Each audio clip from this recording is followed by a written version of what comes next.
નમસ્કાર બીએલઓ મિત્રો, આપણે જે ટેબમાં જે નવું વર્ઝન આવ્યું છે બીએલઓ એપમાં એનું આપણે માહિતી મેળવશું. સૌથી પહેલાં એસઆઈઆરમાં તમે જશો તો તમારે લેંગ્વેજ સિલેક્ટ કરવાની આવશે અને એમાં તમે નીચે જશો તો 4 ઓપ્શન નવા છે. એમાં સૌથી પહેલું અપલોડ EF ફોર અનકલેક્ટેબલ EF. એમાં તમે ક્લિક કરશો એટલે તમારા જેટલા અનકલેક્ટેબલ EF હશે અને એમાં તમે અપલોડ નહીં કરેલા હોય ફોર્મ તો એનું લિસ્ટ બતાવશે. એમાં તમારે દરેકમાં EF અપલોડ કરવાના રહે છે. સૌથી પહેલાં અપલોડ ડોક્યુમેન્ટ ઉપર જશો એટલે નીચે તમને EF અને સપોર્ટિંગ ડોક્યુમેન્ટ અપલોડ કરવાનો ઓપ્શન મળશે. એમાં તમે EF અપલોડ કરવું ફરજિયાત છે.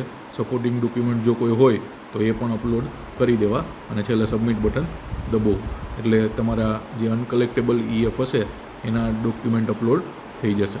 ત્યારબાદ તમારે 80+ અને પ્રોબેબલ ASDનું વેરિફિકેશન કરવાનું રહેશે. એમાં તમારે શું કરવાનું છે તો કે તમારા જે 80+ હશે તો અહીંયા 80+ લખેલું આવશે અને જ્યાં ASD હશે તો ત્યાં 80+ની જગ્યાએ ASD લખેલું આવશે. એમાં તમારે એ ઇલેક્ટર છે એ ખરેખર હયાત છે કે શું છે એની તમારે ક્લિક કરવાનું રહેશે, વેરીફાઈ કરવાનું. જો એ હયાત હોય તો નો એક્શન રિક્વાયર્ડ કરીને યસ ઉપર દબાવશો એટલે અહીંથી નીકળી જશે. ધારો કે ઘણીવાર એવું થાય કે ભાઈ આપણે ભૂલથી રહી ગયું કે પછી પાછળથી કંઈ ચેન્જ થયો તો એને માર્ક અનકલેક્ટેબલ કરવાનું હોય. તો માર્ક અનકલેક્ટેબલમાં આપણે જે રીઝન છે એમાંથી કોઈ એક રીઝન સિલેક્ટ કરીને નીચે રીઝન ટાઈપ કરીને EF ફોર્મ અપલોડ કરીને સપોર્ટિંગ ડોક્યુમેન્ટ અપલોડ કરીને સબમિટ બટન દબાવવાનું છે. એમાં જે સ્ટારવાળી જે વસ્તુ છે એ ફરજિયાત છે, બાકી બધું મરજિયાત છે. ત્યારબાદ એના પછીની જે ઓપ્શન છે એ ડુપ્લિકેટ ઇલેક્ટર વેરિફિકેશનનો ટેબ છે.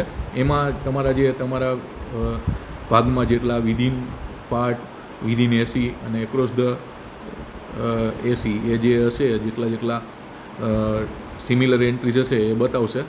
એમાં તમારે સૌથી પહેલાં જો તમે નીચે વ્યૂ ડિટેલ ઉપર ક્લિક કરશો તો તમારી જેટલી સિમિલર એન્ટ્રીઝમાં જે કંઈ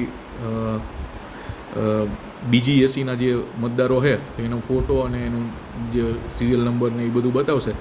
હવે એમાં જો તમને એમ લાગે કે ભાઈ આ વ્યક્તિ જે આપણા ભાગની વ્યક્તિ છે એના જેવી જ વ્યક્તિ છે તો આપણે એ વ્યક્તિને પૂછવાનું રહેશે કે ભાઈ તમે અહીંયા નામ રાખવા માંગો છો કે બીજી જગ્યાએ.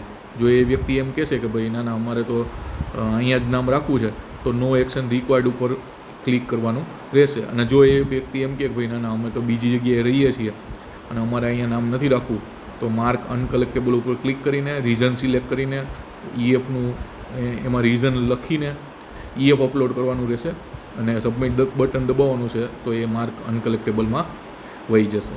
ત્યારબાદ છેલ્લે ઓપ્શન છે upload BLA minute of meeting. એમાં તમારે જે તમે BLO સાથે જે મીટિંગ કરેલી છે એની મિનિટ અને ફોટોગ્રાફ તમારે અપલોડ કરવાના રહેશે. તો આ રીતે જે નવી અપડેટ આવી છે એમાં તમારે આટલી કામગીરી કરવાની રહેશે. તો આ બધા કામગીરી